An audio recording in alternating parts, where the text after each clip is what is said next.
யாருக்கெல்லாம் பாவக்காய் பிடிக்காதோ அவங்களுக்கு இது போல் செய்து கொடுத்தீங்கன்னா விரும்பி கேட்டு வாங்கி சாப்பிடுவாங்க. பாவக்காய் இது போல் நம்ம செய்து சாப்பிடும்போது கொஞ்சம் கூட கசப்பு இருக்காது. நீங்களும் ட்ரை பண்ணி பாருங்கள். அஸ்ஸலாமு அலைக்கும். வெல்கம் டு சல்காஸ் கிச்சன். பாவக்காய் மஞ்சூரியன் எப்படி செய்கிறதுன்னு பார்த்துடலாம். நான் ஒரு 1/4 கிலோ பாவக்காய் எடுத்திருக்கேன். அதை நல்லா இது போல் கேரட் துருவுறதுல நல்லா துருவிக்கங்க. இது போல் நல்லா துருவி எடுத்துடணும். அதில் உள்ள விதைகள் எல்லாத்தையும் நம்ம தனியாக எடுத்துடணும். விதைகளோடு சேர்த்து செய்யும்போது ரொம்ப கசப்பாக இருக்கும்.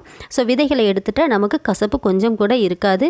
நீங்கள் இது போல் செய்தீங்கன்னா கசப்புங்கிற தன்மையே கொஞ்சம் கூட நமக்கு தெரியாது. இப்போ துருவுனதில் ஒரு பவுலுக்கு மாற்றியாச்சு. பாதி லெமன் வெட்டுக்கலாம். அதில் நல்லா எல்லாத்தையும் சேர்த்து லெமன் எல்லா இடத்துக்கும் படுற மாதிரி இது போல் கலந்து கொடுங்க. பாவக்காய்க்கு எவ்வளோ தேவையோ சால்ட்டு அதுக்கு ஏற்ப நீங்கள் ஆட் பண்ணிக்கோங்க. இது எல்லாத்தையும் சேர்த்து இது போல் நல்லா கலந்து கொடுங்க. நல்லா எல்லா இடமும் படுற அளவுக்கு நம்ம கலந்து வச்சாச்சு. இது ஒரு 10 நிமிஷத்துக்கு வச்சிடலாம்.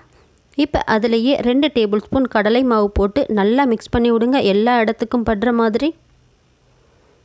நல்லா நமக்கு தண்ணி எதுவுமே ஆட் பண்ணாமல் அதில் இருக்க தண்ணியே நமக்கு போதுமான அளவாக இருக்கும். இது எல்லாத்தையும் சேர்த்து நல்லா இது போல் நல்லா இது கூட 1 டேபிள் ஸ்பூன் பிரியாணி மசாலா போட்டுக்கலாம். அது எல்லாத்தையும் சேர்த்து இது போல் நல்லா கலந்து விட்டுருங்க. இஞ்சி பூண்டு பேஸ்ட்டெல்லாம் போட வேண்டிய அவசியம் இல்லை. ஒரு கடாயில் அடுப்பில் வச்சாச்சு. 2 டேபிள் ஸ்பூன் ஆயில். இப்போ பாவக்காயை நம்ம லெமன் எல்லாம் போட்டு நல்லா மிக்ஸ் பண்ணி வச்சுருந்தோம். இப்போ 10 நிமிஷத்துக்கு அப்புறமா இது எல்லாத்தையும் நம்ம கொஞ்சம் சின்ன சின்ன சைஸாக எடுத்து இது எல்லாத்தையும் திருப்பி போட்டு நல்லா ஃப்ரை பண்ணி எடுத்துக்கலாம். கொஞ்சம் நல்லா கலர் ஏற விட்டு நல்லா ஃப்ரை பண்ணி எடுங்க.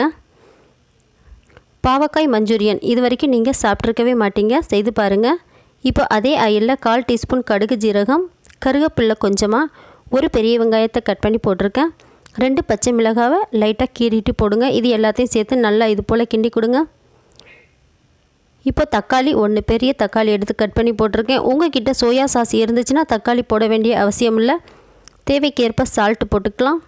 இதுக்கு 1 table spoon tomato sauce, soya sauce இது ரெண்டுமே ஊற்றினா ரொம்ப டேஸ்ட்டாக இருக்கும். எல்லார் வீட்லேயுமே அது இருக்கிறதுக்கு வாய்ப்பு இல்லை. ஸோ நம்ம தக்காளி போட்டு நம்ம வீட்டில் இருக்கக்கூடிய பொருட்களை வச்சு செய்திருக்கேன். ரொம்ப சூப்பராக இருக்கும். நீங்கள் தக்காளி போட்டு செய்து பாருங்கள். இப்போ இது எல்லாத்தையும் கலந்து விட்டாச்சு. அது கூட காரத்துக்கேற்ப மிளகாய்த்தூள், மஞ்சள் தூள் 1/4 டீஸ்பூன், மல்லி மசாலா தனியாத்தூள் 1 டேபிள் ஸ்பூன் போட்டு ஒரு கொஞ்சமாக தண்ணி ஊற்றிக்கலாம். இது ரொம்ப கிரேவியெல்லாம் வேண்டாம். கொஞ்சம் நமக்கு தண்ணி ஊற்றி நம்ம பொரிச்சு வச்சுருக்கிறது எல்லாத்துக்குமே படுற அளவுக்கு இருந்தால் போதும். இந்த அளவுக்கு கரெக்டான நமக்கு அளவாக இருக்கும். தண்ணி அதிகமாக ஊற்றிடாதீங்க.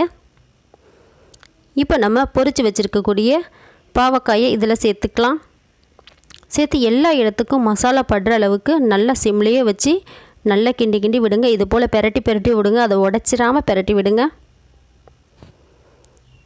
இது எல்லாத்தையும் இது போல் நல்லா பெரட்டி விட்டாச்சு. இப்போ இதை நம்ம ஒரு 2லேருந்து 3 நிமிஷம் வரைக்கும் நல்லா கொஞ்சம் மூடியை போட்டு மூடி வச்சிடலாம். இப்போ ஓப்பன் பண்ணி பார்க்கலாம். அவ்வளோதாங்க. ரொம்ப சூப்பராக ரொம்ப டேஸ்ட்டான பாவக்காய் மஞ்சூரியன் ரொம்ப சீக்கிரமே நம்ம ரெடி பண்ணியாச்சு. ஓகே ஃப்ரெண்ட்ஸ், இந்த வீடியோ உங்கள் எல்லாருக்கும் ரொம்பவே பிடிச்சிருக்குன்னு நினைக்கிறேன். பிடிச்சிருந்தால் லைக் அண்ட் ஷேர் பண்ணுங்கள். தொடர்ந்து நம்ம சல்காஸ் கிச்சன் சேனலுக்கு உங்களுடைய ஆதரவு கொடுங்க. நெக்ஸ்ட் சூப்பரான வீடியோஸோட மீட் பண்ணலாம். அது வரைக்கும் பாய்.